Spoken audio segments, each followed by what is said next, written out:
यहाँ की बिहार की पुलिस प्रशासन ने जो किया है ना, ये मूर्खतापूर्ण है, दमन भी है और बेवकूफ़ी भी है।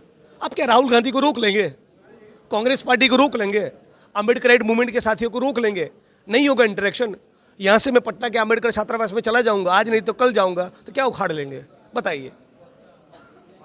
किसी के बाप का मुल्क है, संविधान से देश चलता है, एक नहीं 17.5 बार जाएंगे। और ऐसी कौन सी चोरी है नीतीश जी की, भाजपा की सरकार की यहाँ की, कि स्टूडेंट्स ऐसा क्या कहने वाले थे राहुल जी को, कांग्रेस पार्टी को, आपको, हमको, कि नीतीश जी की नींद उड़ गई है?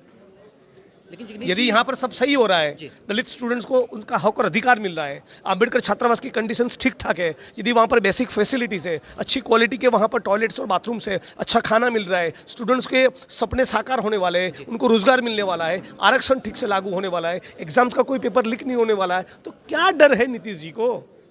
क्यों बौखलाहट है? मैं बताऊँ, आपके कैमरामैन से विनती करूँगा, ये फोटो दिखाइए।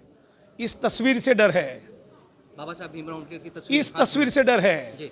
उनको पता था अगर राहुल जी आएंगे, जाति जनगणना का मुद्दा उठाएंगे, दलितों के, पिछड़ों के, अति पिछड़ों के, वंचितों के आवाज़ को बुलंद करेंगे, भारत के संविधान की बात करेंगे, फुले फिल्म देखेंगे, तो सोशल जस्टिस की जो भूमि है, कर्पूरी ठाकुर की धरती है, गौतम बुद्ध और महावीर की भूमि है, यहाँ पर सामाजिक न्याय की बात ना हो तो कहाँ पर हो? लेकिन जिग्नेश जी, सवाल ये भी है कि सत्ता पक्ष की तरफ से ये कहा जा रहा है कि जब कांग्रेस की सरकार थी तब उन्हें दलित याद नहीं आए, अब जब बिहार में चुनाव है तो वो दलित याद कर रहे हैं। खड़गे जी हमारे पार्टी के प्रेसिडेंट है, मैं गुजरात कांग्रेस का वर्किंग प्रेसिडेंट हूँ, इंडिपेंडेंट लड़ा तब कांग्रेस पार्टी ने सपोर्ट किया, स्क्रीनिंग कमेटी का मेंबर रहता हूँ, चन्नी जी को गुजरात का सीएम बनाए, बाबू जगजीवन राम जी की धरती है, इतने हजारों लाखों एकड़ जमीन का डिस्ट्रीब्यूशन हुआ, एट्रोसिटीज एक्ट दिया, अनटचेबिलिटी के खिलाफ कानून दिया, बैंकों का नेशनलाइजेशन किया इंदिरा जी ने, 50 गाँव में गिरवा सकता हूँ। भाजपा ने क्या किया? मनुस्मृति के मूल्यों को स्थापित करने के अलावा उन्होंने क्या किया? वो तो ये कह चुके हैं, हमको अंबेडकर का संविधान नहीं, मनुस्मृति चाहिए, ये आरएसएस के लोग लिख चुके हैं।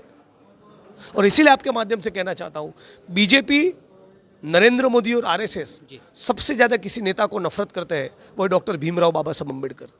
बीजेपी, आरएसएस और नरेंद्र मोदी सबसे ज़्यादा किसी किताब को नफरत करते हैं, वो भारत का संविधान। और बीजेपी, आरएसएस और नरेंद्र मोदी सबसे ज़्यादा किसी योजना को नफरत करते हैं, वह आदिवासी, ओबीसी और दलितों को मिचले वाला आरक्षण। ये आरक्षण विरोधी है, ये अंबेडकर विरोधी है, ये संविधान विरोधी है।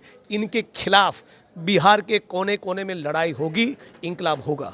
लेकिन जिग्नेश जी, एक आखिरी सवाल रहेगा कि जिस तरीके से लगातार राहुल गांधी संविधान बचाने की बात कर रहे हैं, देश संविधान पे चल रहा है, भाजपा की सरकार हो चाहे कोई भी पार्टी हो, वो संविधान पे चल रहा है, फिर राहुल गांधी लगातार संविधान बचाने की बात किससे कर रहे हैं? संविधान की कॉपी को सड़कों पर जलाया जा रहा है, दिल्ली की सड़कों पर संविधान को जलाया गया। एक ट्वीट करने पर मुझे गुजरात से उठाकर 2500 किलोमीटर आसाम की जेल में डाल दिया। राहुल जी पर इतने केस हो रहे। गुजरात का लीडिंग न्यूज़पेपर है गुजरात समाचार, कल उसके एडिटर की कल रात को ईडी ने गिरफ्तारी कर रही है। कहाँ संविधान से चला रहे लोग देश? ये तो मनुस्मृति से देश चला रहे हैं। मणिपुर में महिलाओं को नग्न करके घुमाया जा रहा है। ये होता है संविधान का शासन। लखीमपुर खीरी पे किसी किसान की छाती पर आप गाड़ी चला दो, ये होता है संविधान का शासन।